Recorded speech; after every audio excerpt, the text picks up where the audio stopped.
Voodoo's just superstitious horseshit. Well, whatever it is, it makes the dead stand up and walk. I've seen it with my own eyes.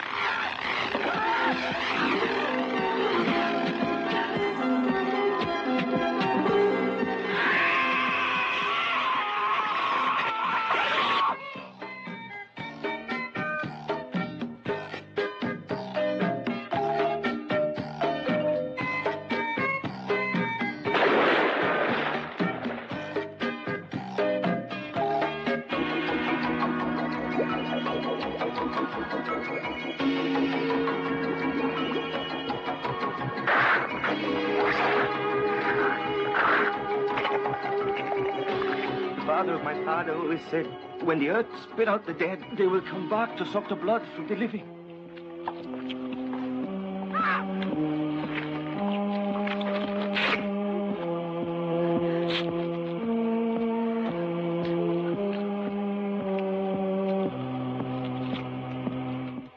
I'm so scared we're not going to make it off this island.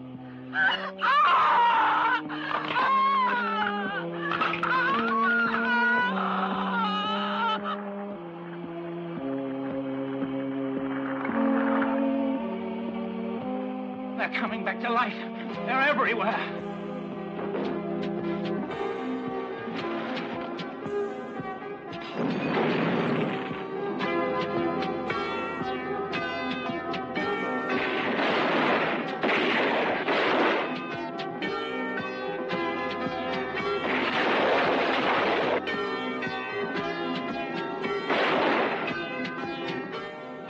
Whatever it is, it makes the dead stand up and walk.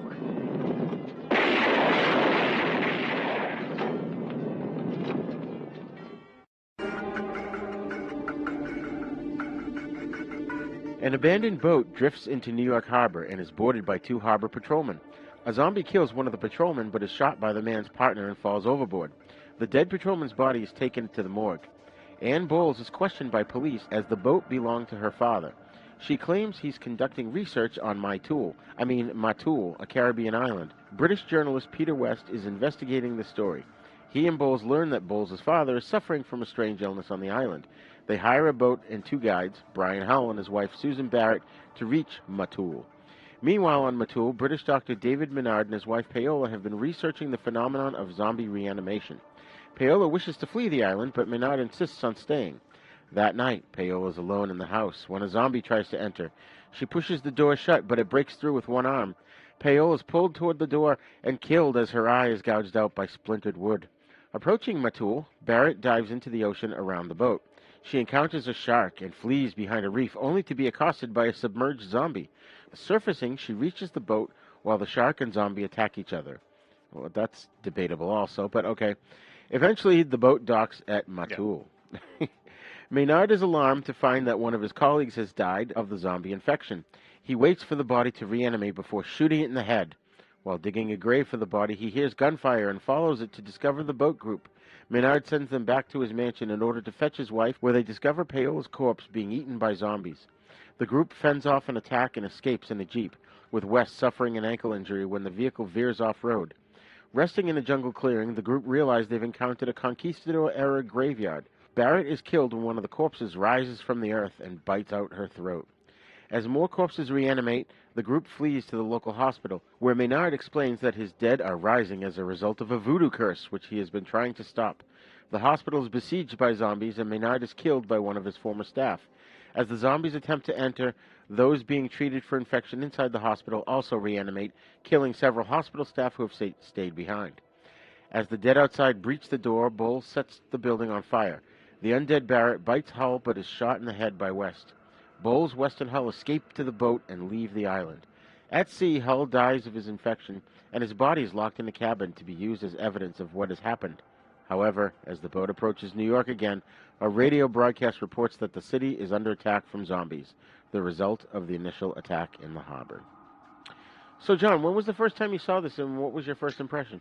I would say I knew about it because I bought a issue of Fangoria when I think I was 8 years old, with the really gruesome worm-encrusted zombie on the cover. It was like Fangoria number 3, so it would have been 1980. Because we bought it Mama bought it for me at the Piggly Wiggly, and I think I read that thing to pieces. And but I didn't see the film until about 1986, when I could rent video. You could rent even if they were horror films, and specifically said no one under 17 should watch this movie. You could rent it anyway; they didn't care. Yeah. They just wanted their rental money. And I watched the Wizard video with the big giant box that you would see in video stores back in the day. And that was the first time I saw it, and I've probably revisited that film and all formats since, which would be Laserdisc, and then I think I owned a DVD. I had a VHS that Anchor Bay put out that was letterbox, which was unique at the time. It was right before the death of VHS. It was nice to see it in widescreen finally, because the old Wizard pan and scan is really, I don't know how the hell we ever sat through movies that way. I know. And then it just recently just saw a Blu-ray version. So it's a movie I've gone back to several times, even though it's not a favorite, but I do find myself able to watch it. Oh, and I saw it on the big screen. Me and my wife went to see it at a revival screening at the Stars Film Center when that existed in Denver. And nice. it was said to be like a negative print or something, and it was scratched to hell and hell. I was just like, whoa, if this is the negative, we're in trouble. Oh, jeez. But it was great. It's a terrific film to see in a theater. It's quite a trip. Oh, yeah. I rented this back, I guess, when it came out in 81, so I was 11, and I just remember it being so scary that I didn't want to go back to it. I think I even found it scarier than Dawn of the Dead. I could see that. The music would definitely help. The music is one of the best score, probably the best zombie film score, and I would hold Dawn of the Dead really high up there for great soundtrack scores for a zombie film. Oh yeah, and I don't recall if I knew the connection between this and Dawn of the Dead at the time, although I was also reading Fangoria, so I was plugged into all that information. I just don't recall when I first made that connection, but I did revisit it again in my 20s, and I have to say I actually haven't seen it since then. It kind of fell off my radar, and really, so watching it again this time, I was glad. I really loved it. I felt like it was really well shot, and I just enjoyed the heck out of this movie. I'm surprised I hadn't revisited. I think it was because I was so scared as a kid. So you weren't like in high school wearing Fulci Lives t-shirts or anything, right? Right, yeah. I was just still kind of finding my way around there. I had this book I used to take into high school with me called Splatter Movies. And the other kids were all like, "Oh, can I look at that? Can I look at that?" Oh, John McCarty, right? Yes, yeah. Yeah. I still have that book. So let's get into the cast and crew here. It was of course directed by Lucio Fulci, who's famous for Don't Torture a Duckling, City of the Living Dead, also known as The Gates of Hell, House by the Cemetery, The Beyond, and so many good ones. John, do you want to talk about how this film was supposedly a sequel to Dawn of the Dead and what went on there, and maybe even we can touch on his relationship with Dario Argento? Oh, sure. Well, supposedly Dawn of the Dead was this huge hit in Italy. Fulci and the backers of this film claim that the script was written before Dawn of the Dead, and it was supposedly more of an action adventure film script, which I could see. I mean, it's possible. Yeah. But I don't believe anything Italian filmmakers ever say anyway, because they're liars. And they'll make up anything to make it convenient for their revisionist history. Right. So what they did was they released a Zombie 2 in Italy because they don't have any copyright law against that. There's very rarely any action. And for all I know, they might have had the same distributor, and the distributor can do whatever the hell he wants with any movie. Well, and wasn't Dawn of the Dead called a Zombie over there? And I think it was called Zombie. Argento did a very different cut where he cut it down to about 90 minutes. Yeah. I actually think it's the preferred version of the film. Even though I like the long version, that's what I saw. But I do think the zombie version is very, very watchable. It's really good. In some ways, I prefer it because it gets a lot of the dull stuff out of the way, if you have a short attention span. Yeah. And I think it's a little gorier. I mean, I'm sure it could be corrected on that. But I think that's the more effective version of the film to watch. And the zombie, also the goblin music that comprises the soundtrack is much louder in the Argento version. Which I like, and I need to watch that. I haven't watched it in years, but I remember when I got on video, I was, really impressed by it. And so they put it out as Zombie 2, and I guess it was a huge hit in Italy. I know it was a big hit in the U.S. because what's his name? Was it Jerry Warren who got the rights to it? And I think so. no, Yeah. no, it's one of those distributors who was known for out of New York, who was like a kind of a crazy distributor. Like Hemisphere or something. No, I'll pull it up on IMDb because I know because it's the same guy who released the Boogeyman, I think. Oh, okay. Because they gave it a really, really effective. Let's see here. Get the release production company, U.S. What's it say? Jerry Gross organization. That's it. Jerry Gross. Oh, Jerry Gross. Yeah. Yeah, he was great at releasing stuff at drive-ins and flea pits. And flea pits are what you now politically correct call grindhouses, but they were actually called flea pits by theater owners, right? Because they were lower quality theaters. But I remember an ad in my local newspaper back when newspapers had those great. Even your small town newspaper had big ads for the movies playing, with the artwork and everything. And the drive-in had Zombie playing, and it had this image of the zombies standing in front of the Brooklyn Bridge, and it was like, "We're gonna eat you" or something like that. Yeah. And it said second feature, co-feature, Dawn of the Dead. I'm like, wow, that's gonna be an amazing night at the drive-in, to an 8-year-old. Yeah. Yeah, it's stunning. And but I know over here it was a pretty big hit in theaters, and it had to be because other distributors would release Fulci's movies like Gates of Hell got a big release in this country. Yeah. Where so big it was reviewed in People magazine. So oh wow. It's just like, yeah, people don't realize they act like this is all cult or rarely seen or only released at 42nd Street. No, this stuff played everywhere. What they do is they kind of four-wall it or regionally roll it out throughout the country over a span of a few months, and they'd cover the territory, getting it at all the flea pits. But I remember Gates of Hell playing locally, and The Beyond might have under what was it, Seven Doors of Death? Yeah. All those things played, and the funny thing was, horror fans didn't seem to like them at the time, or the horror, I guess you'd call them horror film critics, didn't really dig them, and I've seen the reputation of Zombie and other films kind of grow over the years. Yeah.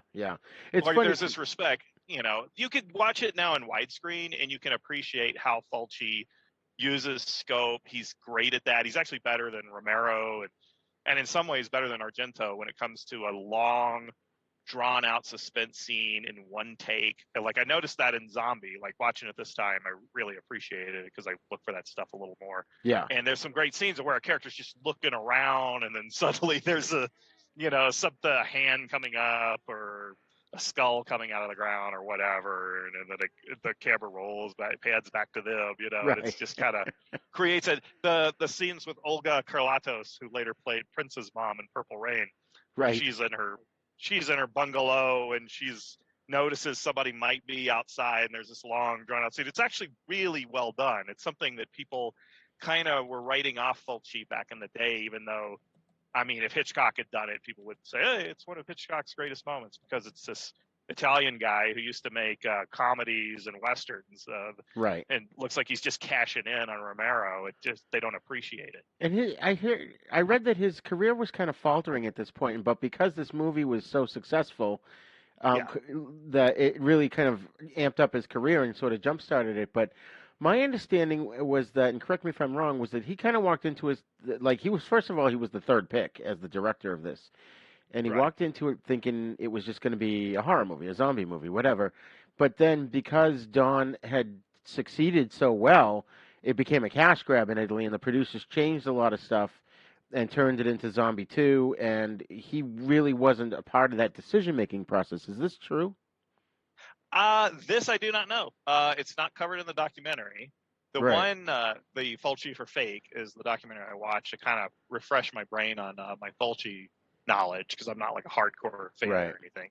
And I kind of had to freshen up on it. But the interesting thing, the documentary mentioned, and it was, I can't remember if it was his producer or the composer, Fabio Frizzi, who said it. They said, but the movie is actually a Western, or it's structured like a Western. And Fulci had come off of doing Silver Saddle and For the Apocalypse in that decade. I think he had made The Psychic before he made Zombie. So he was already working the thriller thing. Right.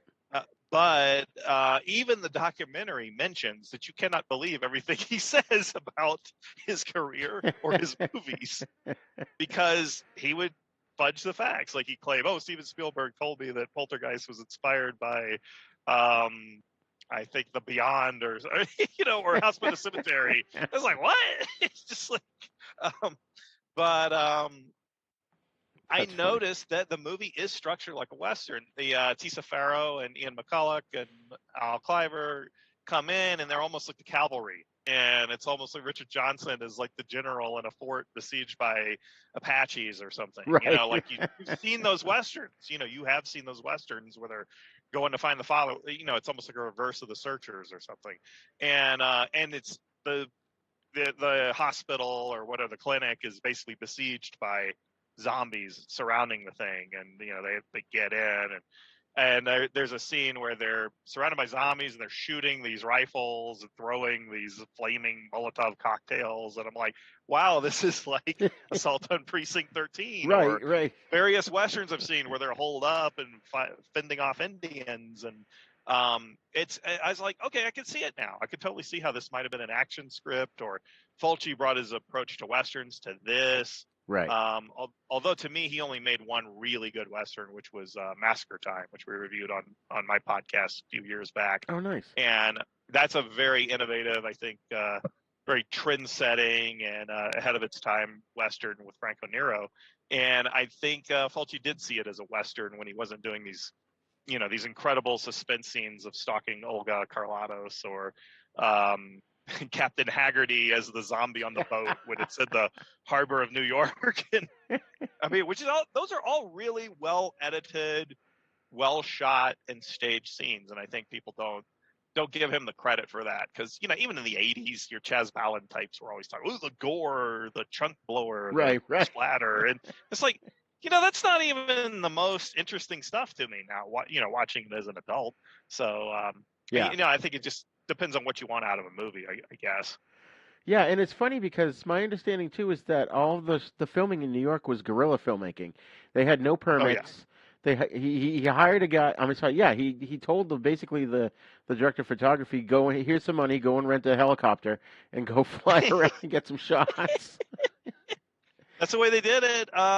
It's funny because I really admire New York Ripper, which is one film that a lot of his fans don't like, and it seemed like his most personal film, and the documentary kind of proved that it actually was. But I remember admiring the way he depicted New York, like it would have been 1982, I think, or when he was filming it, and you really feel the scuzziness of New York of that era. And I remember I was talking to Vincent Gallo about Lucio Fulci, and I had just seen New York Ripper, and I said I was amazed by the scenes of New York he got, and he probably didn't have permits. And Gallo told me they had these 35 millimeter cameras that they could almost be handheld, and they could carry them around and get those type of shots. But he was explaining to me how he did it.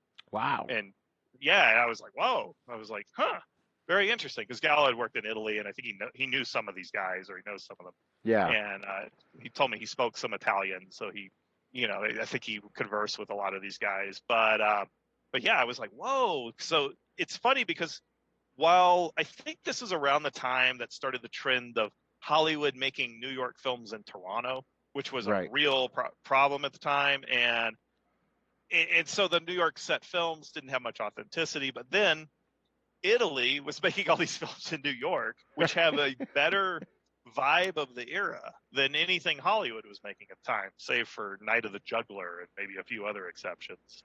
You would think after Saturday Night Fever, New York wouldn't let these guys not make a movie in New York, but no, they all went to Toronto for tax breaks, like Rumble in the Bronx. Avoid paying.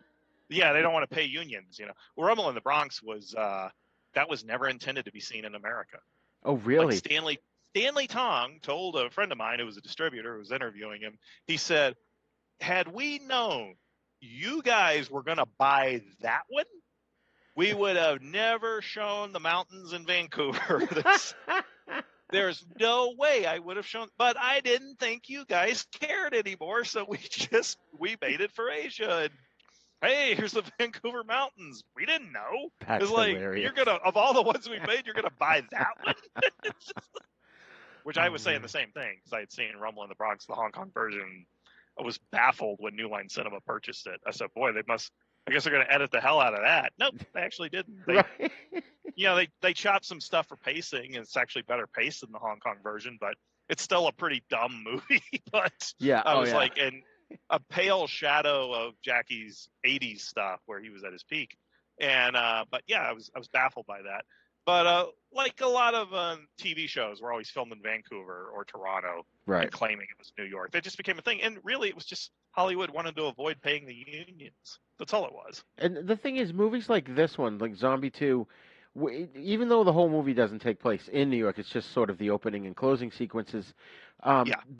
Movies that are actually shot in the city, whether it's New York or L.A. or Chicago, whatever, back from like the 70s and early 80s, to me, they're like time capsules. I love those. I love the feel, how they look. I love, like you said, the way you described how the city was, and it just, there's really something to that we just don't have today, Right. And I've been in New York City in the summertime, and I would say that the wraparound scenes of Zombie really do capture the feeling of being in that city. Yes, it's just I don't know. You can just feel it. Like I got that feel because back when I was there, the Twin Towers were still up. It was in the 90s, right? And there's shots of them in this movie of the World Trade Center, and it's just like it does give you that feeling and that vibe, and it's like that's New York and in Fulci's widescreen in his scope, and it's like it doesn't because Martin Scorsese doesn't film in widescreen or rarely does, and he never filmed his gangster movies in widescreen, and so this is your chance to see the city of that era in scope, and it's definitely got that feeling, gives you that vibe. Oh, absolutely. I guess with Captain Haggerty, he was the zombie on the boat at the beginning, right? Right. Yeah. He, I guess, went to a bar in New York. Apparently, it was one of the worst, seediest bars. Like I can't think of the name of it off the top of my head. It was CBGB's, where the Ramones and Blondie and Dead Boys got their start. And supposedly he walked in and nobody paid any mind to him because punk rock was in full swing. And he had his zombie makeup on. Yeah, he was probably in there with the Misfits and Jerry Only and Glenn Danzig, and everybody just thought, oh, he's just a fan. Yeah. That's hilarious. And Fulci wasn't a worship thing in the 70s, so he couldn't walk in and say, hey, I'm doing the new Fulci movie, Right. Exactly. Yeah, nobody cared. The cheap Italian stuff. So, now one thing I thought Fulci wrote this film, but according to IMDb anyways, it's Elisa Brigantive and Dardano Sacchetti wrote it. Right. Which they both collaborated on 1990, The Bronx Warriors, Exterminators of the Year 3000. They worked with Fulci quite a bit. Yeah, but notice they specialize in action scripts. Yes. Action sci-fi, and so I do believe the stories that the original script for Zombie, maybe predating Dawn of the Dead, was probably more of an action script. And you'll also notice like the zombies in this are voodoo oriented. They're not caused by a meteorite landing or like Romero's films or whatever phenomena. Like it's almost like he's bringing back the zombies of the 1940s, like and those kind of dull films like the Zombies of Mora Tau or whatever. Yeah, I watched the Hammer film zombies. Plague of the Zombies. Yeah, you're getting the voodoo sparked zombies, which is a little more interesting. And he's got those Fabio Frizzi has kind of the bongo drums playing throughout the tropical island scenes, and you get a great voodoo vibe, and it's but yet it's paced almost like an action western or something. Right. It's just constant. It doesn't give you a lot of time to breathe, except during the long takes when they're looking to see if a zombie's lurking around. But I really got into the vibe, and I appreciated the vibe and pacing of the island scenes this time, which were filmed in Santo Domingo, I believe. Yes, yeah, and the jungle drums in the background just reminded me of Gilligan's Island. Yeah. But as I was thinking about this movie, and I watched it the other day, and I watched it today, and I feel like there's a strong case that could be made for arguing that this movie sort of takes place concurrently with the opening of Dawn of the Dead, especially with that ending. Yeah. But, Night of the Living Dead, he was vague about it. He said, there's one scene where there's a news report of a space capsule that came back from Venus and it was radioactive or something, but they never clearly defined what caused the zombies. And in this, it's not 100% clear that it's voodoo related. Like the natives call it voodoo because they do have that method, like in Serpent and the Rainbow, that Wade, Right. what's his name, Wade Davis discovered that the puffer fish, and if you eat it, it makes your heart rate slow down. They think you're dead, and all this stuff, and blah blah blah. Right. So I think the argument could be made that whatever's causing it is neither voodoo nor a space probe from Venus, but it is something completely different. Because we don't see any voodoo rituals. I was telling you off mic, I was watching a movie called Voodoo Black Exorcist, and in that you see them doing voodoo rituals to either do something bad or counteract something bad, But in this, they kind of talk about it, but it's never really conclusively shown to us as the audience. Yeah, it's not clear, and I think the New York stuff was added after Dawn of the Dead to give it that Romero vibe. Probably. So you could say it was set in the same world or universe, and the zombies only die when you shoot them in the head. Right. So, and obviously being bitten by a zombie is an infection. So you could see where those script changes were if it was indeed rewritten hastily after Dawn of the Dead to make it more in that universe. So you could definitely buy into that. And you could say it's set in Romero's world. I think that's such a loose thing now because The Walking Dead became this huge phenomena that has certainly easily outpaced and grown in popularity over Romero's trilogy, where you could nobody's going to say Night of the Living Dead anymore. They're going to say, oh, it's like The Walking Dead. Right. Yeah. And Romero himself even admitted he was just stealing from Matheson's I Am Legend story. And you can see some of the shots are swiped from The Last Man on Earth for Night of the Living Dead. And it's just kind of, it's like, okay, one theft of a Matheson story kind of becomes its own thing. And then a theft of the theft of I Am Legend has sort of grown into its own thing where it's bigger than everything. What's more popular than The Walking Dead? It's hard to find, Game of Thrones maybe, or it's probably boosted up horror movie conventions, tenfold. It's too bad Fulci didn't live long enough to take advantage of this whole zombie zeitgeist in the film industry. Man, he would have really cashed out. Yeah. But yeah, I mean, you could argue or make the case, it's set in the Romero universe. You'd be safe with that. Just like it's a film that was made in Africa, The Dead. Is that what I'm thinking of? What year? It was fairly recent, just like 5 or 6 years ago. Oh, I don't know. I don't recall. It was like The Dead, or I think it was just called The Dead or The Undead. But it was actually filmed in Africa.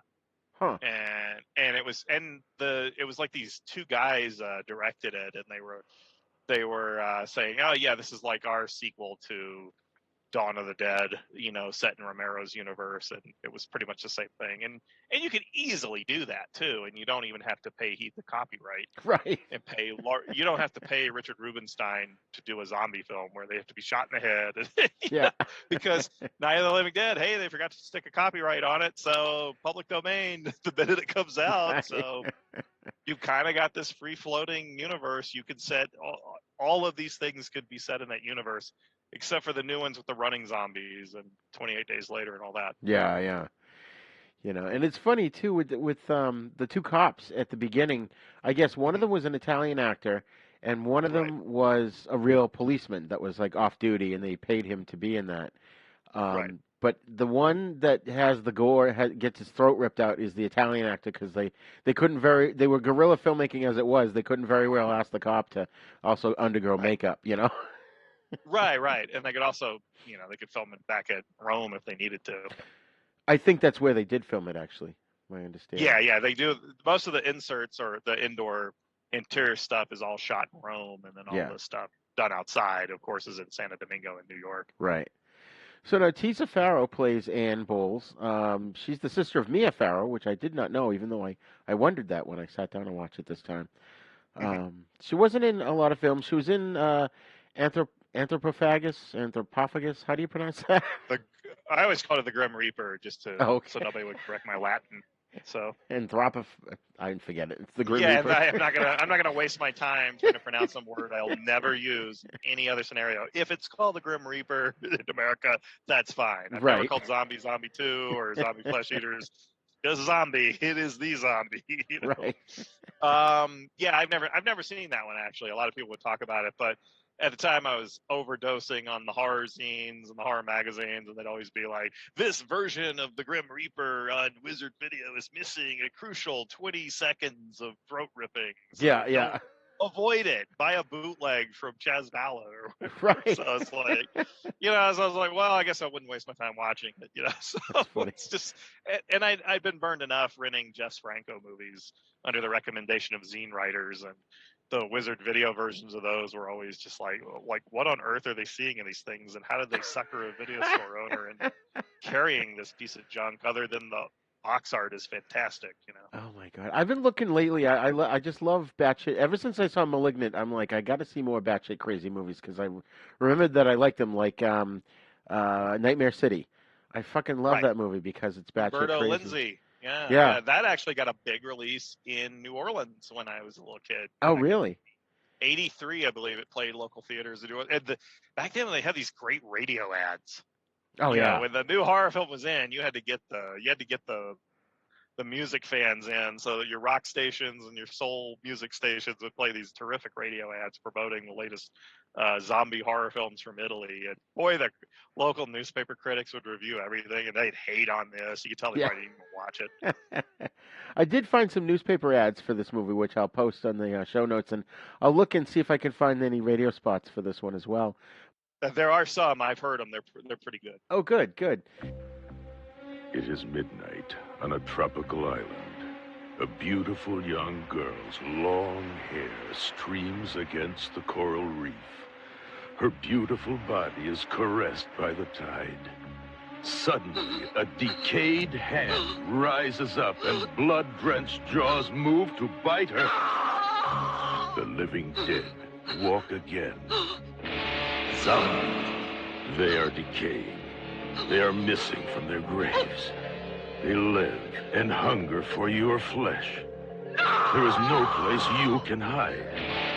Zombie, you are what they eat. No one under 17 will be admitted. Zombie. Speaking of Umberto Lindsay's Nightmare City, I just realized Stefania DeMario, who played the nurse, Minard's assistant Clara, she was in Nightmare City also. But my point about bringing that up was I just watched recently it's a movie called House from 1974, Japanese film. It's known over there as Hasu. Right. Because I just kind of as a lark, I Googled, batshit crazy movies, and that came up, and I had seen that come up a couple times in my recent searches, so I'm like, all right, I'll give it a try. And that was one of those movies, I couldn't tell you what the fuck it was about. And I literally, at the end of the movie, I just said out loud to nobody in the room, I just said, what the hell did I just see? Yeah, that's a real cult favorite, I guess, because Criterion has released several editions of it, and people have that assumption anything put out by Criterion is automatically great. Right. And I've watched it twice and never cared much for it. And it's probably because I've watched so much Japanese television and Japanese movies, I take that all for granted, what people are often blown away by. And to me, it's like, there's episodes of Kamen Rider V3 that are better edited than this or something, it's got goofy stuff in it. So I don't even think twice about it. And it's one of those films, like, people never quite over here don't often understand that this stuff is, Japanese movies often have specific markets, like Hausu, as they might call it, is really made for Japanese schoolgirls. Right. For like high school girls. Like, that's what it's aimed at. The Ring is aimed at women. It's like, women are going to find The Ring frightening. Men will look, a dead wet girl is crawling out of my TV. I'm going to kick her in the face. Right. Men aren't scared of these things, but women are. Women are scared of such images. But their horror films are specifically marketed to different audiences. Godzilla movies are really, over here it's funny, like I'm guilty of this too, is grown men will buy these Godzilla collector toys and stuff, but if you go over there and tell them you're a grown man into Godzilla movies, they're just gonna laugh at you. Right. Like, those are for kids. It's like, what's wrong with you? Oh, man. But yeah, they're very specific with their audiences. They aim things at different crowds, and they're okay with that. But over here, we act like, okay, this Marvel movie is for everybody, and it's like, well, that's why it's boring.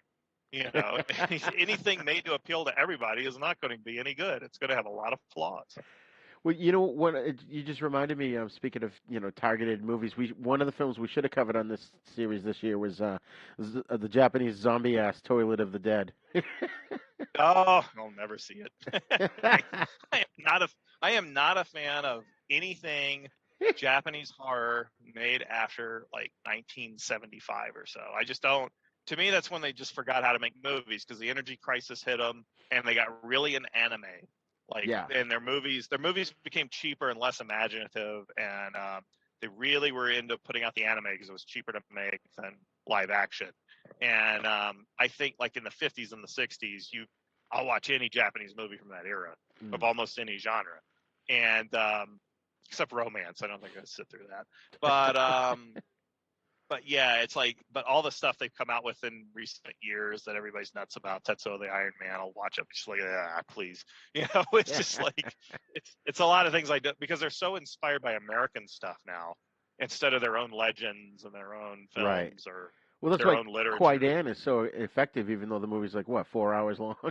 Oh, it's killer. I mean, I could sit there and just watch the whole thing, and it's great. It's beautiful. It's like a work of art. It's a moving painting. And you can see how filmmakers over here have ripped it off all the time. Like even in Conan the Barbarian, the John Milius movie, he steals Kwai-Dan because there's this midsection of Conan that I find so boring. And I didn't realize at the time he was stealing from Kwai-Dan, but he didn't have the skills to pull it off. I didn't know that. Because Kwai-Dan's a work of art. Conan the Barbarian's just like John Milius making a Genghis Khan movie using the Conan character. So it's like, it's like, but yeah, Kwai-Dan is amazing. And there's other ghost movies they've made and supernatural films. Onibaba is amazing. Jagoku is incredible. And they were using gore and female nudity and all these things that we thought were so shocking when we used them in the late 60s and 70s. They were doing that stuff in the early 60s. Right. Even the Soviet Union was doing that stuff in the early 60s. It's just kind of like we're so myopic when it comes Hollywood did it first. No, it's like, no, Japan, Italy, even the Soviet Union were doing these things that we considered so innovative. Yeah. So getting back to the cast here, Ian McCulloch, who played Peter West, he was in a few Doctor Who episodes. I think it was Third Doctor ones. He was in I Monster. What? He's in some Pertwee. Yes. Was it? That's my favorite era. I gotta go back and look him up on BritBox and watch. Yeah, it's Warriors of the Deep. I think it was the one with the Silurians. Oh wow, yeah. God, saw that years ago. I need to watch that again. I didn't realize Ian McCulloch was in it. So whoa. All right. Hey, there's something that I can put on the watch list. There you go. That's awesome. I love those. Those third and fourth Doctor, especially the fourth Doctor ones, are really scary, or some of them. And one of the first two seasons. Yes, one of the first movies. One of the movies we covered in this session was in this series, I should say, was The Living Dead at Manchester Morgue, and that had such the vibe of a scary Doctor Who, amped up to R-rated. Right, like a Dennis Wheatley novel or something. Kind of brought to life. Got that real weird swinging London meets the supernatural type of vibe. I love the movies from that era, and I think what I like about the third and early fourth Doctor series, I think by third season, Doctor Who became pretty hard to watch because they had to respond to the Mary Whitehouse accusations, and the BBC, being so brave, totally gave in to her. This old lady claiming Doctor Who was too terrifying for little babies or something. Right. And so the BBC, the big brave BBC, just totally gave in and made Doctor Who into a whoosh show. Right. But yeah, the Pertwee Third Doctor, the early Baker have that incredible early 70s sci-fi Planet of the Apes and Robert Bloch Amicus film type stuff and the Hammer film vibe. It's all there. It's my favorite Doctor Who story of all time. Well, I'm really geeking out on Doctor Who tonight. Is the Pertwee story, the Demons or the Damons or how it's spelled. Yeah, and that's like a Dennis Wheatley novel brought to life. It's incredible. It's just great stuff. I mean, it's beautiful, and I watch it anytime. Pertwee is just that's the Doctor to me. Like these 21st century Doctor Who shows that just do nothing for me. It's like I don't know. It's like going to Sears Roebuck or something. Yeah, that's funny. Inferno was one of my favorite Pertwee ones. Yeah, I love that one. Oh yeah, the alternate world Yes. brigadier with the eye patch. With the brigade leader instead of the brigadier. Yeah. Brigade leader. That's great, and the kind of slightly evil Liz. Yeah, Yes. that's a terrific story. Yeah. One of the planned shows I've been wanting to do on the MMC is something about the Pertwee Third Doctor. One of those stories. But I gotta wait for awesome. One of my co-hosts, Hunters, has purchased some Pertwee Doctor Who's, and hopefully we'll watch it and have a discussion on it. Nice. That's awesome. Hi, this is Rigor, host of Then Is Now podcast and The East Meets the West. I just wanted to say thank you to all of our Patreon subscribers. We appreciate your support as we grow the audience for our shows. You could find our links to our Patreon page as well as our TeePublic page at havenpodcasts.com. With Patreon, you'll get a lot of exclusive stuff, including our monthly pop culture newsletter, cool gifts, discounts for TeePublic, and our special exclusive show, Then Is Now Filmmakers series, in which we interview directors, producers, writers, composers, special effects guys, basically anybody who works behind the scenes in film and television, and get their insights into the process of creating films and TV shows. Also at our TeePublic page, you'll find cool merch that you can get or even give to others as gifts. You can find those links at our website, or you can go directly to teepublic.com/stores/havenpodcasts and patreon.com/thenisnowpodcast. Enjoy!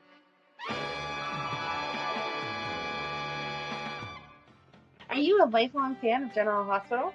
Are you a new fan who wants to know more about the history of the show? Do you enjoy talking about the show with others? Do you find yourself yelling at the TV? Is your self-care an hour a day in Port Charles? If so, we invite you to join hosts Amanda Kimmel and Shannon Coach at the place where all the hidden conversations take place and secrets are revealed. Meet us at Pier 54, a General Hospital fan podcast. Prepare for a spine-tingling, nerve-shattering podcast featuring all your favorite monsters. You won't believe your ears when you listen to Monster Kid Radio. Hear your host, Derek M. Cook, and his ever-rotating stable of guests discuss your favorite classic and sometimes not-so-classic monster movies. Subscribe to Monster Kid Radio through iTunes or Stitcher, or visit monsterkidradio.net before the next weekly episode of Monster Kid Radio. Go through the archives for interviews with Sarah Karloff, Victoria Price, and Joel Hodgson. Listen to discussions about movies like Creature from the Black Lagoon, Island of Terror, and King Kong. And don't forget convention coverage from Monster Bash and the H.P. Lovecraft Film Festival. Classic monsters, modern talk, and the head of Rondo Hatton, only on Monster Kid Radio!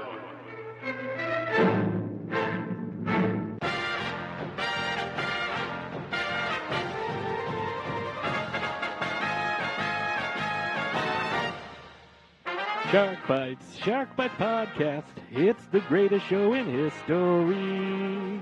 From the Dorkening Network, hosted by a nerd who's named Patsy.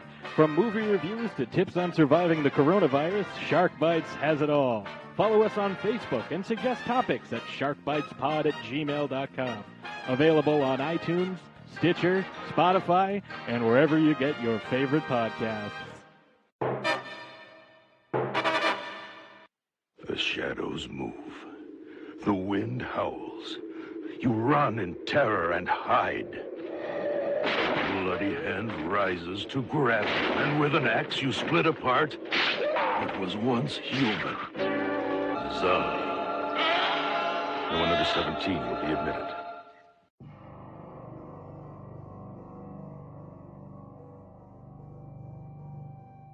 Ian McCulloch was also in I, Monster.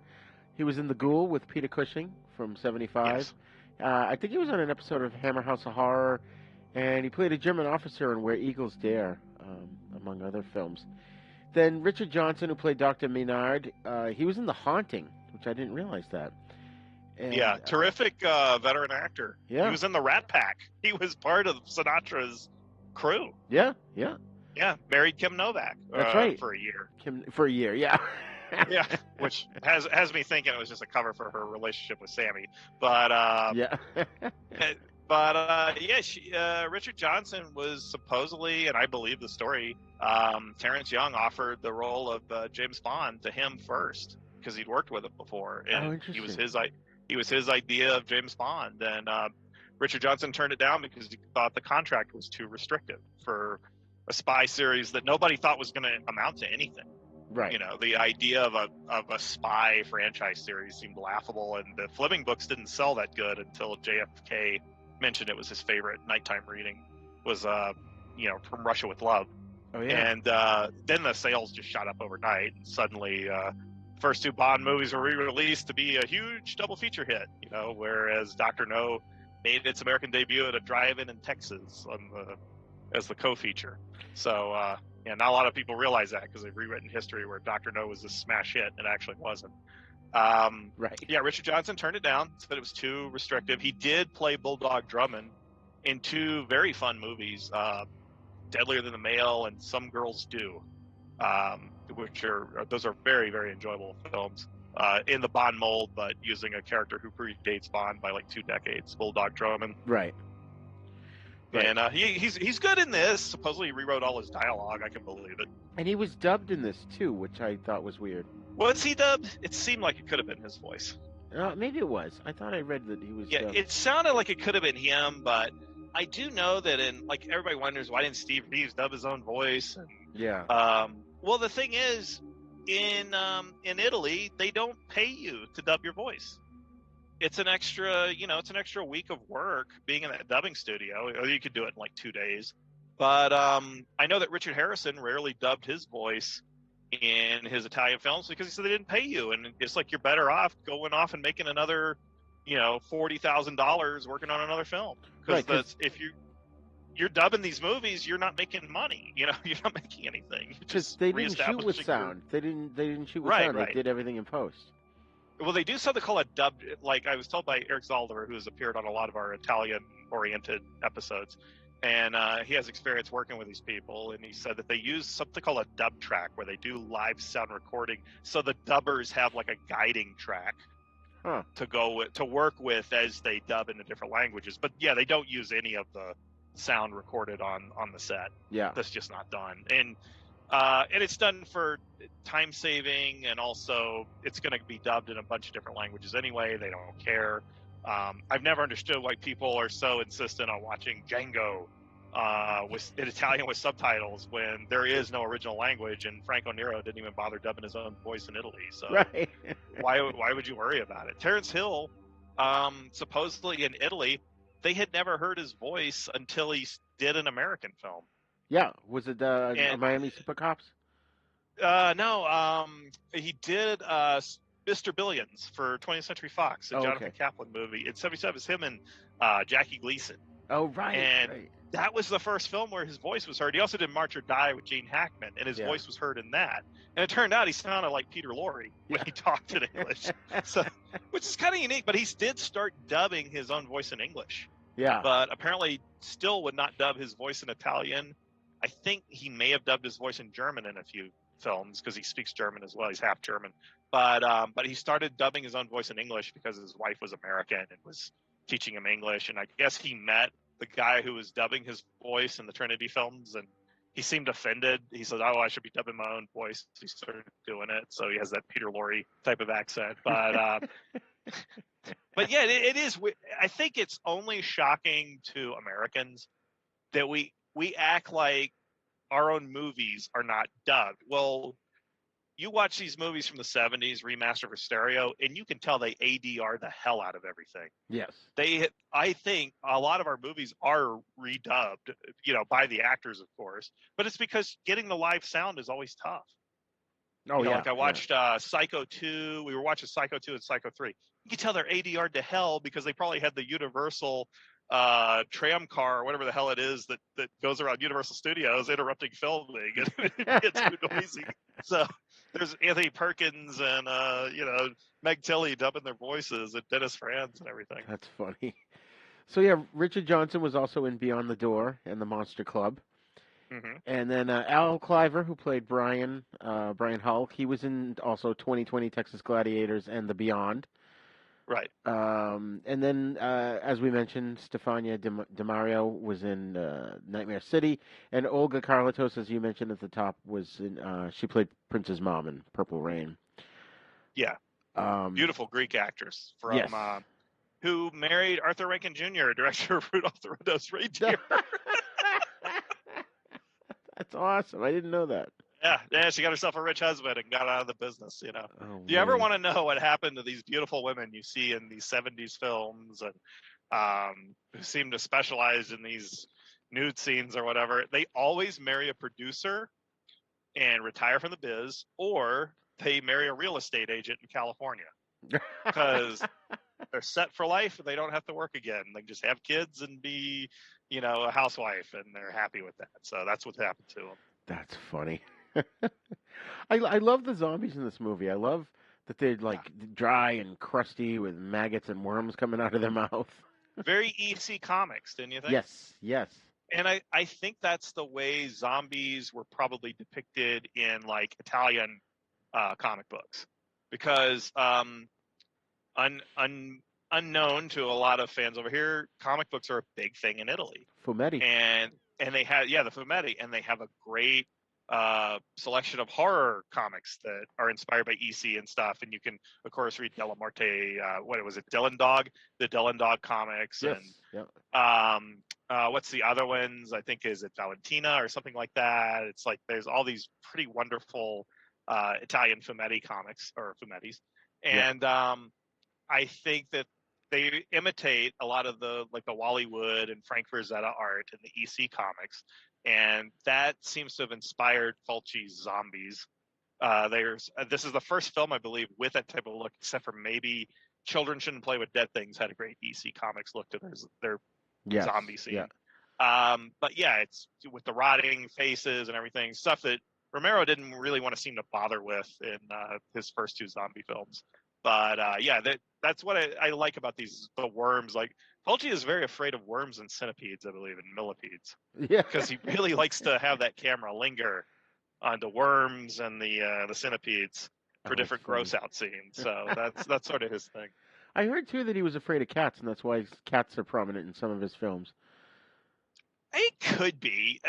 Of course, he might have just said that to just lead on the Italian journalist or English journalist who interviewed him and stuff. Like I said, you can't really believe anything these guys say because they're always like. And Fulci for fake, pretty much says he would make. Like I said earlier, he just made stuff up just to make his stories sound more interesting. Right. That's true. Oh man, we talked about the voodoo and stuff and how, it's not really 100% shown, but I did love the scene when these, which I thought was actually funny, even though I thought it was creepy and scary at the same time. These bodies from 400 years ago are buried in like an inch of dirt on the ground. Apparently, that tide doesn't get too high on that island, and you don't have to worry about it, even though it would be sand that far inland. I'm not sure. You don't have to worry about animals digging them up. Well, I tell you, for like abandoned island, it sure did have a big population. No kidding. Wow, a lot of dead bodies popping up there. I don't know if they just came over from the next island on a boat. That might have made more sense. And what's his name's like? Well, it may take us. It could be months to so many islands that are uncharted that it could take months, and we're on vacation. Yeah, these movies have the funniest dialogue, and of course I have friends who watch these things strictly for the dialogue. But and that's how I viewed my latest viewing of it was even though it's the best print of it I've ever seen, remastered from I presume the Blu-ray, looks great. Yeah, has all that lovely artifacting film grain that people seem to praise for some reason. And yet what I really loved was just listening to the dialogue of the movie and Al Cliver wearing a Daily Planet t-shirt, all these things that just really, that's what brings me back is to hear the dialogue, which was probably scripted by the dubbers that week and inserted in there. And for whatever reason, it always adds to the surrealism, I would say. Well, I think stuff like the Daily Planet t-shirt is, Fulci was adding a lot of stuff in that were pop culture references because the Christopher Reeve Superman had just come out, 2 years prior, and that was a huge hit worldwide. Right. So it was sort of, I almost think, a wink and a nod to the American audience that, yeah, we know what this is, Mm-hmm. I think the shark sequence, which we should get into in a minute, was sort of inspired by, was it Live and Let Die? I think James Bond. Probably Spy Who Loved Me. Spy Who Loved Me. Yeah, yeah. Where Jaws was tossed into an aquarium, and he bites a shark. Right, and he bites a shark. And I remember when I first saw this on, when I saw the widescreen VHS, because the Panascan VHS, that shark scene, you can't really appreciate it as much, but right. The widescreen made it clear there was a stunt man, and it turns out it was actually the shark's trainer, in zombie makeup, underwater with a shark, which is like really an amazing image. I mean, if you think about it. But the funny thing is, I mentioned it to a pal of mine who spends a lot of time scuba diving, or he used to. And he said what was so funny to him, even though the IMDb says it's a tiger shark, I think he told me that was actually a nurse shark. And he said, "Oh, they're harmless. I've swum around with them a lot. They won't do anything to you. So they're like cows, That's funny, They're yeah. just like, It had almost no teeth in its mouth. right. And it's like, well, that just kind of ruins my image, doesn't it? And it's like, I thought this is like the neatest scene ever. This daredevil was put on zombie makeup and swimming around with this shark. Turns out, he's swimming around with like the Dom DeLuise of sharks. It's not going to do anything. The shark was an actor, Yeah, he's very peaceful. Very peaceful. I heard that they they fed it quite a bit right before the shoot, so it wouldn't attack the actor. Yeah, they say that, but then my pal's telling me, "Oh yeah, those sharks are harmless. I swim with them all the time. Yeah, they won't do anything to you." It's like, because we have this image of Jaws in our head that we're all going to be Robert Shaw getting munched in half if we're around any shark, But it's apparently not the case. A lot of them are very passive, it seems. No, I heard they had this this guy who was not an Olympic swimmer, but he was well known for swimming, was supposed to be the zombie there, and he got sick. So the shark trainer ended up having to put the makeup on and go down there. Yeah, supposedly. Yeah, I believe it. I can believe that being the case. No, where did that zombie come from? Did he walk all the way from? Or maybe he was on a ship and he fell off. It'd be nice if Fulci would give us an explanation on it or something. But he leaves a lot. I realize how much he leaves to your own imagination. Yeah. To fill in the blanks on a lot of stuff. Like was it Raymond Chandler said, what matters is what you read between the lines. And I think Fulci takes that approach with his zombie films. Doesn't really tell you everything. Yeah, that's true. Just like House by the Cemetery and The Beyond are the same way. Yes. There's a lot of stuff in there. It's like, wait a minute, why did he just show me this scene? Oh, I guess I got to fill it in myself. Right. But, I give him credit. Most filmmakers will not do that. Like a lot of the horror filmmakers we always overpraise, like John Carpenter, I think they're afraid to do anything like that, or they're not smart enough to do stuff like that. And Fulci, that's where his real sensibility as an artist comes through. And I think that's why he gets more love today than he did when he was when he was alive. Right.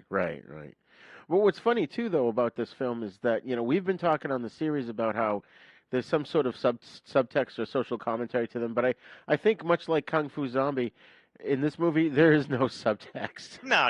All this idea that Italian directors are these intellectuals and stuff, it's just a bunch of gaga they say to interviewers. I think these movies are accidentally great or accidentally really good. Yeah. Because they don't give a damn.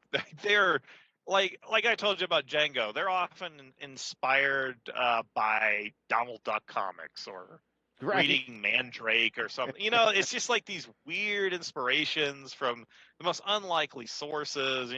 For all we know, Fulci might have been reading Scrooge McDuck, and there was a shark attack, and he decided there should be a shark attack in Zombie. It's just, you never know. Or he's reading a Lucky Luke comic or something like that. It just, you never know with these guys. Right. Or he's inspired by Asterix and Obelix. Just French, humorous Belgian or French comics, or Tintin. It's just, there's no telling, because that's how these guys pull their influences. They don't take them from obvious sources. And I've noticed in Hollywood of recent 30, 40 years, and also with a lot of American indie filmmakers, they're just stealing from films of the same genre and films of the same stripe. Like, why are you going to steal from Halloween? Why are you going to steal scenes from stuff we've all seen, or The Terminator? It's like, when you could do like the Italians do and pull from Scrooge McDuck and pull from, Mickey Mouse comics or something, because they love that stuff. Like, the oddest, an odd side note and tangent I'll give the audience today is how in Italy, like in America, we've kind of forgotten about the Disney animal characters as, ongoing comic books or whatever, as a continuity. In Italy, they have taken it to another level. They still write and draw these amazing comic books about Mickey Mouse and Donald Duck and Scrooge McDuck. They love them. So you can buy like Fantagraphics, a company out of Seattle. I think they're still in Seattle. They've been publishing a lot of and translating a lot of these Disney comics from Italy, and people can finally see what they've been doing to these characters. They do these amazing comic books because over there they love Carl Barks, the great Uncle Scrooge artist. Okay, yeah, and writer. Yeah, they love that stuff, and so they kind of just taken it. They've got Mickey Mouse in Sword and Sorcery comics. They've got Donald Duck as a Phantomas type character, the Duck Avenger, and in these comics that were published from like the 60s to the early 80s. I think they still do the Duck Avenger, but he's more of a superhero now. But back then he was based on Phantomas and Lupin and all these European. Yeah, it's mind blowing. And they really love them, and they really went far with them. We're over here, we've forgotten about them. Oh, this is for little kids. And over there, they read it like it's just the most normal thing in the world, you know. Hey, Donald Duck, you know. And also, if you, I go to Dollar Tree a lot to catch up with the cheap DVDs and Blu-rays that they have there, of course, which are warehouse leftovers that didn't make it to big lots.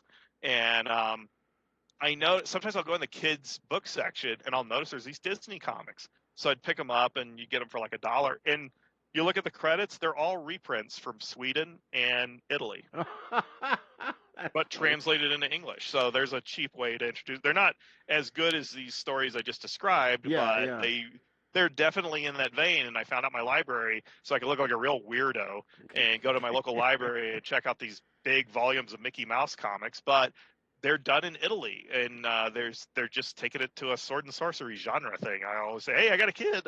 I have a son." It's just like, I'm not that weird, please. But he likes Mickey Mouse Peplum movies. Yeah. He likes Mickey Mouse, even though my kid can't stand comic books. But that's funny. You know, I don't know if I mentioned this when you were on the East Meets the West, but in 2014 I had a chance. I went to Italy. My aunt came along as a sort of a translator. We visited with a bunch of my cousins and stuff. And one of the things that I found over there that was still hugely popular, at least back in 2014, was Grandizer. I was shocked at how many books, how many Grandizer toys you could find. It was insane. Oh my gosh, I'd go nuts if I went to Italy. I know. Thankfully, I had a limited budget. But I would have bought everything I saw. I've been paying the import tax. I'm bringing a bunch of that stuff over because I love Grandizer. But yeah, Grandizer was a real big hit on and French TV. Yes. And I guess it was shown on Italian TV as well, which I believe was state run. Yeah. I think they called it Goldorak in France. Right. It took off real big there. So yeah, I could see them still digging Grandizer and other items of the 70s. Like a friend of mine who I believe he's from, I believe, Norway. It doesn't really matter. But he was telling me that in Denmark, because I said I was looking at Denmark as a potential vacation spot, he goes, in their gas stations, you could still buy comic books of the Phantom and Conan the Barbarian. Wow. In their gas stations. Wow. And I was like, I just like, that just blows my mind because we don't even read the Phantom over here anymore. And, Conan just gets swatted around the different comic book companies over here and not always done very well. But over there, public domain, and they just read Conan comics all the time in the Phantom. They love the Phantom. He's a big inspiration to a lot of their heroes. Oh, man, that's funny. And you know what was interesting? We took a train I think it was from Florence to Rome, and it was one of those, high-speed, really nice kind of trains, not like, the subways here. And there was a little gift shop, and at the top on the perimeter, all the way around the interior perimeter, just under the ceiling along the wall, were cartoons of Diabolic. Wow. It was just amazing. I was like, it was just there, just as decoration.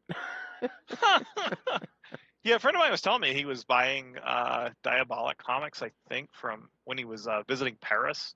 And I think when he'd go to Barcelona with his wife, he would pick up the comics, and he could speak restaurant French and restaurant Spanish. Okay. So he could sort of read the comics and appreciate them a little bit, but like he was amazed at how casual it's like. Oh, you just go to a newsstand and buy Diabolic comics. How crazy! That's amazing. Yeah, they see the format differently. Over here, the keep it in these stores that are all going broke, and it's marketed to just man children, and they smell bad when you visit them and everything. Yet over there, you can still buy them in newsstands, and they're just kind of normal, and they're not necessarily read by man children. I guess they're read by the same thugs who will mug you on the subway. So I guess your potential muggers in Rome will be reading Scrooge McDuck before they ask for your wallet. Oh man, and this movie ended up on the UK's Video Nasties list mainly because of the scene where Susan? No, it was the wife gets a shard of wood shoved through her eye. Yeah, Olga Carlatos gets her eye punctured and never blinks. Yeah. That's the wonders of Italian effects. Yes, it is. It's what really I love weird. is the zombies pulling her by her hair, and she doesn't even use her hands to try and do something. Yeah, she's just and because they got to substitute that mannequin with window eyelids being punctured or whatever. But she's pushing this end table against the door, but the zombie's breaking through the slats at the top of the door. Yeah, I know. Didn't your husband leave a golf club around? You could just swat him in the head or something. Right. Well, they're not realistic in their depictions of violence, and I think Fulci just wanted to kill a woman on screen. Really graphically, he loved doing that. And it was funny too because in that documentary, which I think I told you off mic, I was able to watch half of it at least. Fulci liked to surround himself with beautiful young women, and nothing speaks more to that than the scene where Susan's putting on. She's basically got her aqualung and a thong. Yeah, and that's it. Yeah, well, he's Italian, so you got to kind of expect that. Right. Don't get me wrong. It's a running gag on our show, but Italians are being really sleazy. But apparently, it's pretty close to the truth. And don't get me wrong; it's one of my favorite scenes in the movie. But no, yeah, it's a great scene. You're not going to see it anywhere else. You're not going to see it in a zombie movie today. Right? Not made in America. No. Oh man. No, guys aren't supposed to like girls anymore in our zombie movies. Right. They don't want to offend anybody with a scene like that. Yeah, no kidding. Yeah, it's okay to show kids being killed and throats ripped out, but how dare you consider a woman goes scuba diving topless? So in a thong. Yeah, a very skimpy thong, I might add. Right, and that reminded me that I often believe that most horror films today are basically aimed at women and marketed to women, and they're going to bring their dates, so you get the guys in there too. But back then, the late 70s, I think one reason your gore hounds are very fond of that era and they're very anti-PG rated horror or whatever is because that was that time when basically horror movies were expected to be seen by horny young men. That's true. And horny teen boys. It was totally aimed at them, so you always had this gratuitous nudity, and that's where Fulci fit right in. And I think when people are always decrying the rise of PG-13 horror and everything, it's like they don't realize that they're nostalgic for a time when these movies were marketed to them. Right. And not necessarily girls. And I think when Paramount put out Friday the 13th, and the early films, of course, are more pandering to the boyfriends. Yes. But you'll notice that those are really designed to bring in teen girls and their boyfriends and sell popcorn for an opening weekend success, and that's how those are made. And that's what led to the eventual PG-13ization of the horror genre that everybody claims to be so offended by nowadays. Right. But it's very much horror is very, very much a feminine genre, and of course everybody's gritting their teeth and wanting to punch me for saying this, but that's true. But the late 70s, the reason we still go back and watch these movies is that's when it was aimed to creep out men. Yeah. Here's a nude girl. Look, a zombie. It's just pulling the shell game on you. Oh my God. Well, what's funny how nowadays the final girl has become a thing. Because right. I remember back in the 80s watching those movies, Friday the 13th and whatever slasher films. I remember my mother turning to me at one point going, "Why is it always the girl that survives at the end and ends up killing the bad guy? Why can't it be the guy?" Right. Well, you got that in The Evil Dead, but then you ended up with this. You ended up with a completely different type of horror franchise. Right. Where it's basically Bruce Campbell being like all three Stooges in one man. And, having these elongated, slapstick scenes with monsters and demons and everything. Yeah. Which, by the way, have you seen the trailer of his new film, Black Friday? No, I haven't watched it yet. Everybody was posting it, and I haven't looked at it yet. I'm not really. I've kind of gotten to where I'm burned out on clicking on trailers as soon as they pop up, and I'm like, oh, let me guess, is Bruce Campbell playing himself? Right. You know, it's just because I haven't cared for a lot of his straight-to-video stuff, like My Name is Bruce or whatever it's called. Bubba Hotep. Yeah, I think when performers like him or like cult performers become very self-referential, it gets a bit boring to me because then suddenly they're making these comedies that are all based on fan service. Right. And not necessarily making something that's trying to be a new Duck Soup or anything. Not that you always have to do that, but I at least expect Three Stooges meet Hercules and not have to deal with in-jokes to your early career, you know? Right. Oh man, and the thing with trailers too is I learned this the hard way back in when Back to the Future 2 came out. They had shot that back to back with Part 3, and I remember seeing 2 in the theater, and at the end they had a trailer for Part 3, and they gave away the ending shot of the movie. I remember going, oh, that's the end shot. Yep, I guess I don't need to see Part 3 now because I know how it ends. And, well, it was just a big tribute to Fistful of Dollars. Oh my god, I know, but it was just like they ruined the movie. It really pissed me off, and it was like, so ever since then, if there's a movie coming out that I know I'm going to want to see, I'll watch the trailer maybe 6 months in advance. And nowadays, even like with the Bruce Campbell one I just mentioned, I only watch half of it. Because by the time you get halfway through the trailer, they're giving, even my wife now is at the point where she's like, shut it off, they're giving away too much. You know? Right. And also, I think because we see most of the stuff streaming these days, it's more disposable. Right. It's like, you know, I'm just going to watch it on streaming. I might, if I'm not really into it after 20 minutes, I'm turning it off and I'm going to watch, you know, I'm going to watch a rerun of X-Files or some nonsense or whatever and forget about it. I don't care. I'll watch Andy Griffith. Yeah. You know, it's just like, I'm going to pop in my Bonanza DVDs. I'm not going to watch this new Bruce Campbell thing, but that's just kind of, movies are very disposable now. And I think streaming has kind of cheapened film. Yes. And everything's shot digitally. So I think people just aren't as into it as much, even if they don't realize it. It's almost like a subconscious thing. Yeah. But movies have become very much a bag of rice. Eat it, throw it away. And if you don't like it, you eat half of it, throw it away. You know? It's just, that's just where we are now with movie culture, and it's kind of sad to see. I don't think you're going to see anything like Zombie, which we're still watching 40 years later. Oh yeah, we're still watching this movie, and I'm still really impressed with it. And this is a movie that didn't impress anybody except the hardened flea pit viewers of the 1970s. And this movie still has quite a few scary moments. I was tense watching it this time around. You know, like when Olga gets out of the shower and the whole sequence leading up to the eyeball scene, you know, that was pretty tense. And it's not heavily cut. He doesn't do it in quick cuts or anything. Right. It's very leisurely paced or gradually paced. He knows how to let a scene build. And there was a scene where Aretta Gay was looking around the jungle right before she meets her fate, and it's just like he just did it all in one take, where it's just kind of going around.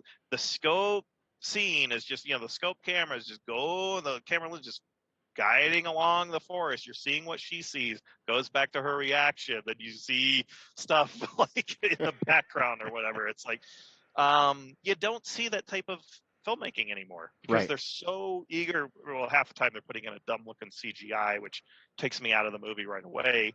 I don't know if it's because of my LASIK surgery or whatever, but every time I see CGI, I just immediately takes me out of the movie. Yes. I said, they just put a cartoon in there. Why don't they just have the Tasmanian devil spin around while they're at it? Yeah, maybe Sylvester can run in the camera and try to kill Tweety Bird, you know, during the scare scene.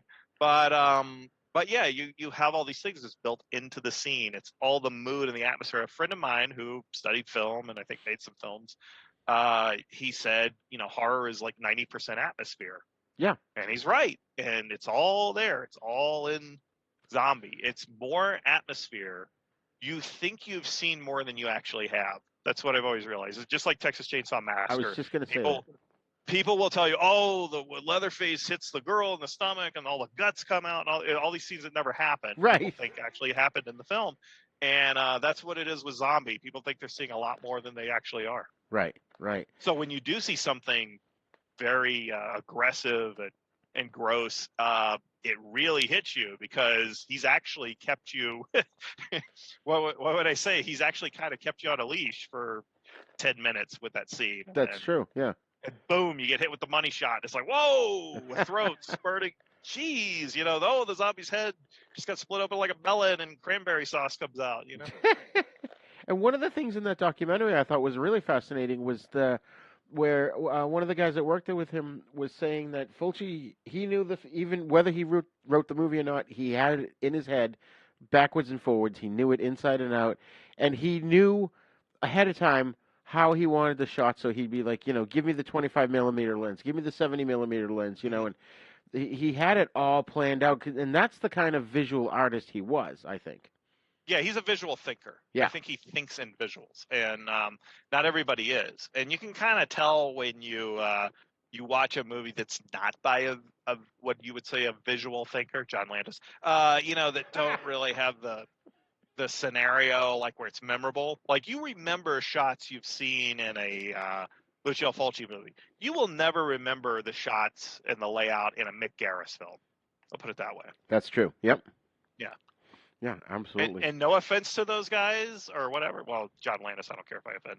But but the thing is, those guys were never very strong visual directors. And guys like Fulci and his peers like Argento and Deodato and Umberto Lenzi, there's a visual mind there. And I think Fulci actually had the most visual mind. I think The Beyond is a beautiful movie. Oh, yeah. Even if it's nonsensical. House by the Cemetery is amazing. Even if it makes no sense whatsoever, right.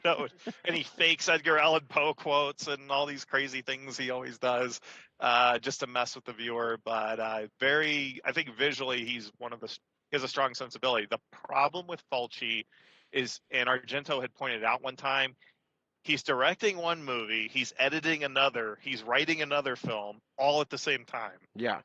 And so it led to a very prolific career, and there's a lot of duds.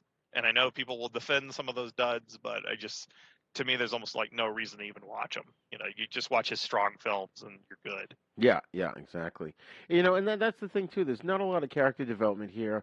Although I did think that Dr. Maynard was, I thought he was very interesting because you didn't know if he wanted to save the people on the island or if he was doing some kind of, Dr. Moreau experimentation, Yeah, and I got the feeling maybe he'd just run out of purpose or he didn't even know anymore. And so it's kind of lost in the scenario.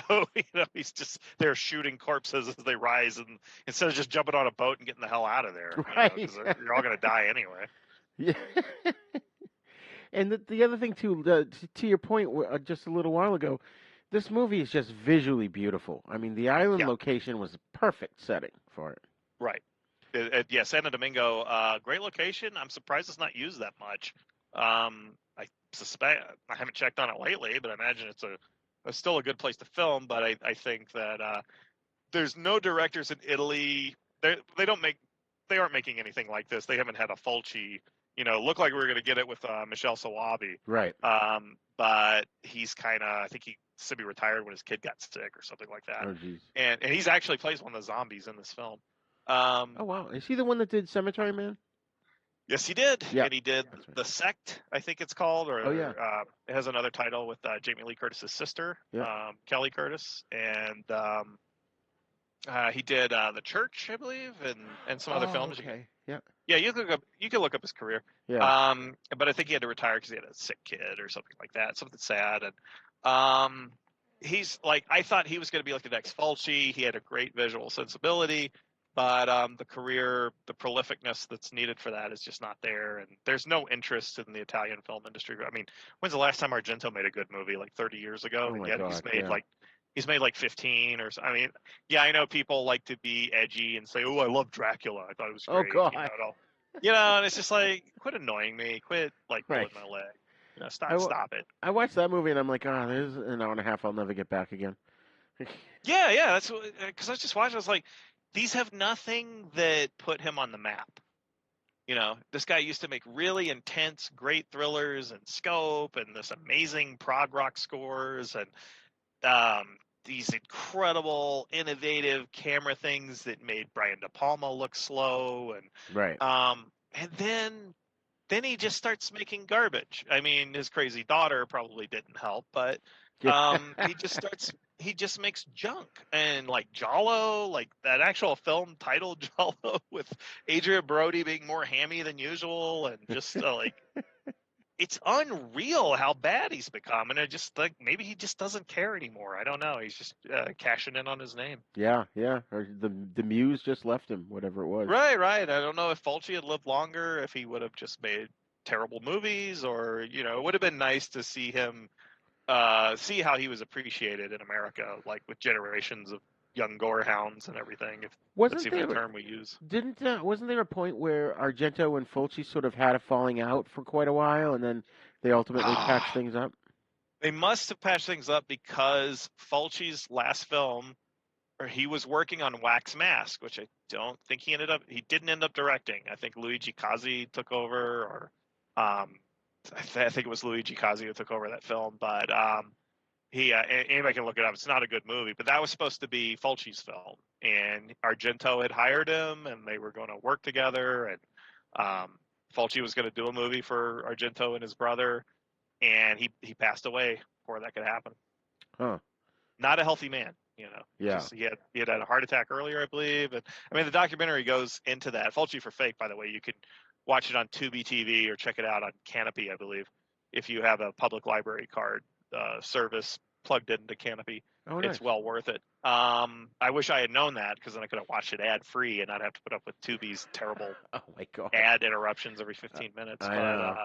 That's how I watch but it's a worthwhile documentary. I didn't expect much from it, and it wasn't the usual hero worship, like, oh, he's the greatest director ever. It interviewed both of his daughters, and talked about the tragedies in his life that probably inspired his work, and his own peculiar habits, his obsession with women. But that was a given. He's Italian. Right. But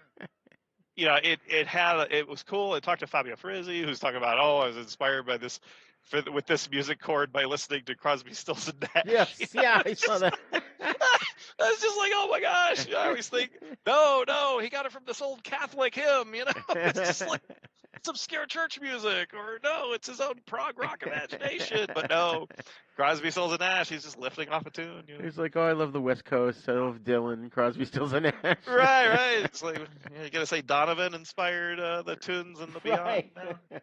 The Bay City Rollers. Yeah, Bay City Rollers, the Sweet. The Ohio Express and the 1910 Fruit Gum Company were my biggest inspirations. So we'll wrap this up. We've been out of here for about 2 hours now. Yeah, give people enough, I think. Yeah, we did touch on the final scene, the siege of the hospital. I love that scene. That was amazing. And then the very final scene, we kind of talked about that too, where they come back to New York in the boat, which is miraculously healed up or repaired. By the way, remember they landed because the shark hit the boat and the rotor was broken or something. Right. And then they jump back into it and somehow it works and they take off to New York. I guess the underwater zombie fixed it. Maybe. He's just helping out. And you get the radio station. They tune in, and of course it's the not exact word for word, but it's very similar to the opening of Dawn of the Dead, where there's chaos, but it's being presented on the media at that point. Yeah. And you get these extras that are walking along the Brooklyn Bridge or whatever. It's just... They said the city was evacuating, yet the cars are going into the city. Yeah, traffic's going both ways, basically. Yeah. which would probably be the case, I think, because people want to get out of Connecticut, and who wouldn't want to get out of Connecticut? So they're just like, they're going into New York, probably just left the Roy Rogers off that route. And everybody in New York, and who wouldn't want to get out of New York? But I don't know why they go into Connecticut. So maybe Rhode Island had a big happening or something. I'm not sure. Oh my God! They're headed for Martha's Vineyard. Yeah, they're going to Amityville. Yeah. Oh, Amityville's on Long Island. You mean Amity? Oh yeah. That's right. Because Amity, as you know, means friendship. Yes. So, John, I got all my New England coastal cities mixed up. They're going to head to Vermont. They're going to go to New Hampshire. I think if zombies were attacking New York, I'd get the hell out of New York. I think I'd go all the way up to New Hampshire, and I would just find a deer camp or something. I believe they hunt deer up there. Oh yeah. just find one of those little things and just barricade yourself up in a deer stand for a while. Or Yeah. something. I grew up north of Boston, and I've been living in Maine for the last 6 years, and I love it up here. I mean, I hate the snow, I hate the cold when that happens, but otherwise, I love it up in Maine. It's really nice. Right. And then I think my wife, when she was my fiance, she went to visit her sister who was going to college up in Maine, I believe. Oh, nice. And she brought me back like a toy that was in one of those chocolate egg treats from Europe that you get. Yeah. And she didn't know what it was. And she said, "Oh, it's like this little Viking guy." And I looked at it and went, "Oh, that's Asterix for the French comics." Right, because of the Montreal is so close. Yeah. And I was just like, oh, how cool. It's like, I didn't know that apparently he's popular enough to be in this chocolate treat. How funny. I do see that once in a while. Stuff from Quebec or Montreal will kind of trickle down into the stores here. Not a lot. Yeah, suddenly but there's a an little Alain Delon bumper sticker or Jean-Paul Belmondo air freshener for the car. Exactly. Or something like that. So, John, final thoughts on Zombie or Zombie 2, and would you recommend this to people? I highly recommend it. Know what you're getting into. Don't complain that it's slow. I don't think anybody listening to this show is going to watch the movie for the wrong reasons. I think your listeners are beyond that MTV attention span thing. Me being a cranky old Gen Xer, that I will bring up things condescendingly like that. I think it's a terrific movie. I really dig it. I'm amazed how many times I've actually seen it without thinking about it, because I would never tell you, oh, it's a Desert Island Disc or anything like that. But I enjoy it every time I watch it. I don't, tune into it like I do with some John Carpenter movies and go, oh God, what did I ever see in this? Well, with the lack of humanity, man, that sort of thing. But yeah, I think it's terrific and highly recommended. And it's not my favorite Fulci movie. That would be The Beyond. And House by the Cemetery, I think, is better than Zombie. But Zombie is well worth seeing. I think I'd put it on a level of Don't Torture a Duckling as one of his better secondary films or second-tier films. I agree with that. I really enjoyed it. Like I said, it scared the shit out of me when I was 11, but it scared me the shit out of me this morning. But I still enjoy it. I've read some criticism saying it's a bad ripoff of Dawn of the Dead, but that is just not true. No, not at all. It's a totally different kind of movie altogether. So I recommend it as well. Oh, sorry, go ahead. As if we never had a zombie genre before Romero, which we did. We had Plague of the Zombies, and we had all the 40s zombies films that aren't, other than I Walk with a Zombie, most of them are not very good, but the genre's been around for a long time. It's like, to think that Romero had an exclusive on zombies is ridiculous. Right, exactly. Especially so he was just ripping off I Am Legend, let's be honest. Yeah. Like I mentioned earlier too, I've been looking for, crazy shit to fill my need, and this movie filled that role nicely. I definitely recommend it to horror fans, zombie fans, and anyone just looking for something that's over the top and scary. And you don't need character development in these kinds of movies. I think not always. And Italian films are known for their visual strength. Exactly. Because being dubbed in different languages, character development can kind of go out the window when you're selling this to different secondary markets. Right. Well, thanks again for joining me, John. Can you tell the listeners where to find you online? You can find me at midnightmoviecowboys.com. Very different podcast from other movie podcasts. I liken it to something like the early David Letterman on NBC, in that what you're listening to you think is fake is actually real, and the stuff that you think is real is actually fake. So it's just one of those unusual shows, and if you listen to one episode, you may not dig it. We may say something that offends you, but I say give another show a try, and you might pick up on our wavelength. But I liken it to the early David Letterman, back when he was funny, and the like SCTV, or if you listen to satellite radio back in the day of the Double O's, Ron and Fez, where you don't quite know if what you're hearing is real or not. But I assure you, all of these unusual characters on our show are real. It's just like, yes, we do have these unusual characters like Zolly Becker are real people who are trouble for a lot of big companies in real life. So that's just how our show is developed. That's how it's evolved.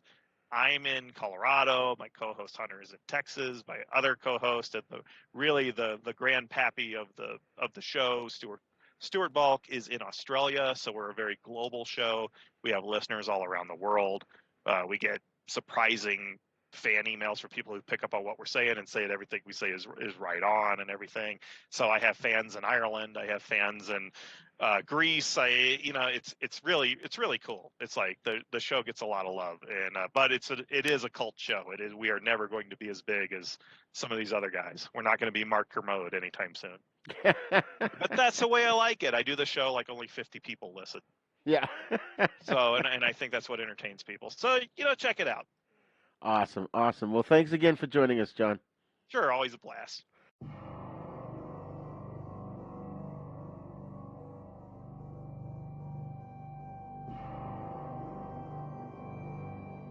Okay, folks, thanks for joining us today for our special 2021 13 Days of Hallowtober series, where we focus on modern zombie films.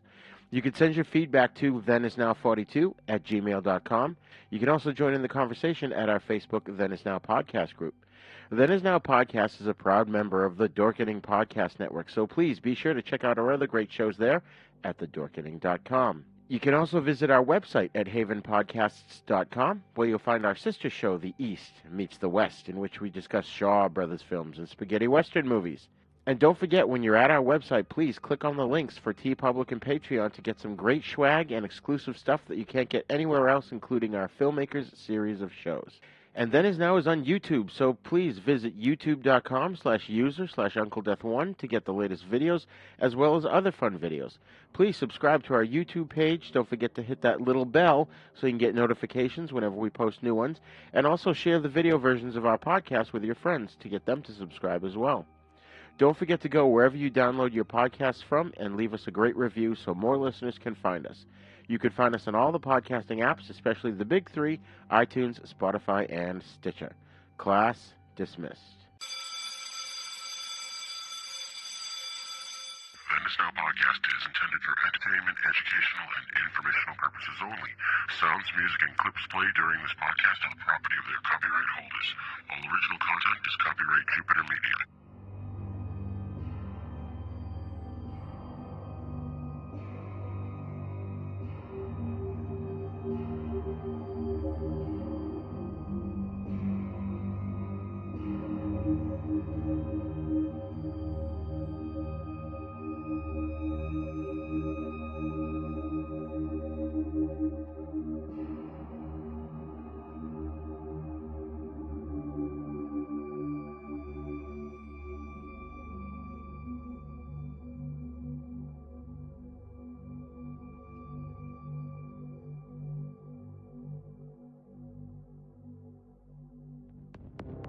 For more shows like the one you just heard, check out the Dorkening Podcast Network at thedorkening.com.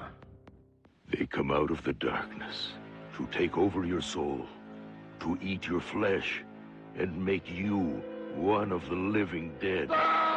Zombie is about to begin, and you will eat it up. It's got my arm! Zombie. We are what they eat. No one under 17 admitted.